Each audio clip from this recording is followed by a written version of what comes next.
നിങ്ങളുടെ ഫേവറേറ്റ് സീരിയലുകൾ ടിവിയിൽ വരുന്നതിന് മുൻപേ സൺ നെക്സ്റ്റ് ആപ്പിൽ കാണാം. ഇനി എല്ലാവർക്കും മുൻപേ കാണൂ. ഇപ്പോൾ തന്നെ സൺ നെക്സ്റ്റ് ആപ്പ് ഡൗൺലോഡ് ചെയ്ത് സബ്സ്ക്രൈബ് ചെയ്യൂ. ഇന്ന് ജീവനോടെ നീ എന്റെ മുമ്പിൽ നിൽക്കുന്നുവെങ്കിൽ അതിന് കാരണം അവളാ മോനെ, എന്റെ പാറു. നീ എന്റെ വയറ്റിൽ വളരുമ്പോഴും നീ പിറന്ന ശേഷവും നിന്നെ സ്നേഹിച്ചവളാ പാറു. ആ സ്നേഹത്തിന്റെ പങ്കു പറ്റാനായി ഞാൻ ഈശ്വരമംഗലത്തേക്ക് വരാൻ പാടില്ല. അത് ഞാൻ ചെയ്യുന്ന വലിയ പാപമായി പോവും. ഞാനാണ് നിന്റെ പെറ്റമ്മയെന്ന സത്യം നീ പറഞ്ഞു. അങ്ങനെയൊന്ന് അറിഞ്ഞാൽ പോലും പാർവതി തകർന്നു പോവും മോനെ. ഹൃദയം പൊട്ടി മരിച്ചു പോവും അവള്. ആ ശാപം കൂടി താങ്ങാൻ ഇനി കരുത്തില്ല മോനെ.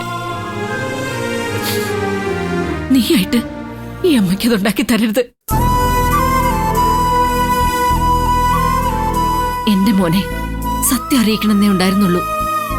എല്ലാ അർത്ഥത്തിലും ഈ നാവുകൊണ്ട് എന്നെ അമ്മയെന്ന് വിളിക്കുന്നത് കേൾക്കണമായിരുന്നു. അത്രേ മോഹിച്ചുള്ളൂ. അത് ദൈവമായിട്ട് സാധിച്ചു തന്നു. മതി, അത്രേ മതി. പോരാ, അത് പോരാ. എന്റെ അമ്മയെ എനിക്ക് എന്റെ വീട്ടിലേക്ക് തന്നെ കൊണ്ടുപോകണം. ഗൗതം,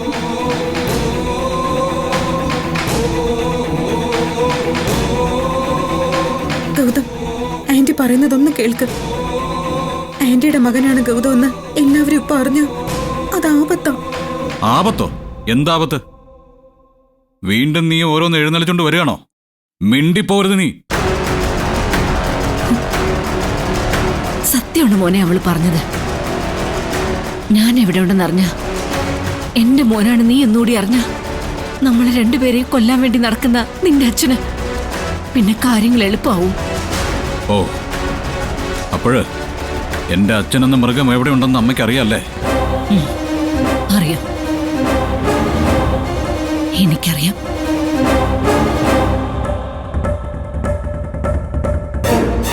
മോൻ തന്നെ ഇപ്പൊ അയാളെ വിളിച്ച പേരില്ലേ, മൃഗോന്ന്?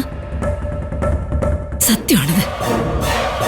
വെറും വെറും കാട്ടുമൃഗം അയാള്. അയാള് എന്നെയോ നിന്നെയോ കാണാൻ പാടില്ല. പിന്നെ നമ്മൾ ജീവിക്കാൻ അനുവദിക്കില്ല. ആ മൃഗം നമ്മളെ കൊന്നുകളയും അയാൾ. അമ്മ പേടിക്കണ്ട. ഞാൻ ജീവനോടെ ഉള്ളിടത്തോളം കാലം ഒരുത്തനും അമ്മയുടെ ദേഹത്ത് തൊടില്ല.